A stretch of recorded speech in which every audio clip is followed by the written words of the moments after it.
Hey guys, John Rettinger here. On Tuesday, March 17th, Apple's going to be unveiling their iPhone software version 3.0. So stick around, let me give you my predictions with what you should be expecting.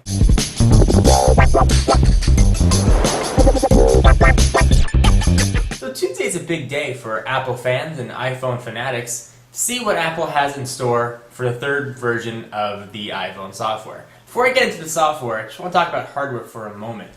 Let's do the math. Software version 1.0 came with the first generation iPhone. Software generation 2.0 came with the second generation iPhone, the iPhone 3G. Software generation 3.0, I would expect that to, when it becomes available, to be on new hardware, which I assume will come in June or July. On Tuesday, Apple is just going to be showing off what the software can do. I wouldn't expect them to show it on any new version of the iPhone, but just something to keep in mind. Also, I expect all iPhone 3Gs to be fully upgradable to the new software. First generation iPhones, I wouldn't expect Apple to offer it. So let me tell you what I'm expecting with this new software. So the first thing I would expect is finally MMS, the ability to send picture messages. We've all been waiting for it for quite a while. I personally have to send picture messages via email. It gets quite annoying. I review a lot of cell phones and a lot of phones come through here, but the iPhone is still my daily driver, so I'm looking forward to a lot of these updates. So MMS, 100%, I would say for sure it's a shoo-in. The next thing, and the biggest knock on the iPhone from other operating systems, has been copy and paste. The iPhone does not have any way to copy and paste, and you might think it's not a big deal, but as you use the phone regularly and use it for more professional reasons, you need that. You need the ability to take text from one area and bring it to another, whether it's copying a URL or copying a section of a Word document. You need that ability. I expect Apple to finally answer the cries and put that into version 3.0. The next thing, the ability to tether. So what tether means is you share your internet connection from your iPhone to your computer. So if you're traveling and you're on your laptop and you don't have any internet, but your iPhone 3G has full bars of 3G, you can browse the web using your iPhone. But don't expect that to come for free. I would expect AT&T to be charging a premium for that and probably putting a cap on data. For those of you that have jailbroken your iPhones, you're probably enjoying tethering without any restrictions. And for those of you that have NetShare, which was a tethering application that Apple allowed in the App Store for probably 30 seconds before they pulled it down, you guys don't have to worry. Something to keep in mind. The next thing I would expect is much better file and app management. When Apple released the first generation iPhone with the new user interface, or with the current user interface rather, I don't think they were anticipating an app store. I think they were anticipating just using web apps, and with people downloading dozens on dozens of apps, like me for example, scrolling from page to page to page to page, not the most eloquent way of doing it, and it becomes very un-Apple-like.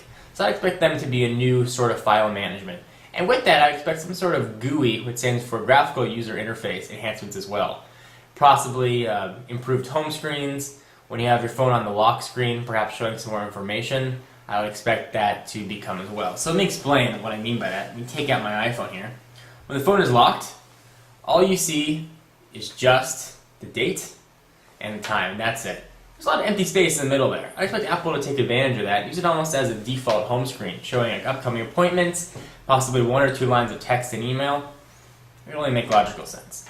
The next thing I would expect is the ability to run background applications. That's something that people have been promising, and Apple's been promising for a while, and a lot of other operating systems have it. So what that means, let's say you're using AIM application and you want to go check your email. Well, you have to close that AIM application and open up Safari. What this will allow you to do is actually just minimize the AIM application. It'll still look like it's closed on your phone, but it'll still be running, so you can still get IMs or whatever else you were doing while you're doing other things. It's a little processor intensive and certainly memory intensive, but the iPhone has the horsepower to handle things like that.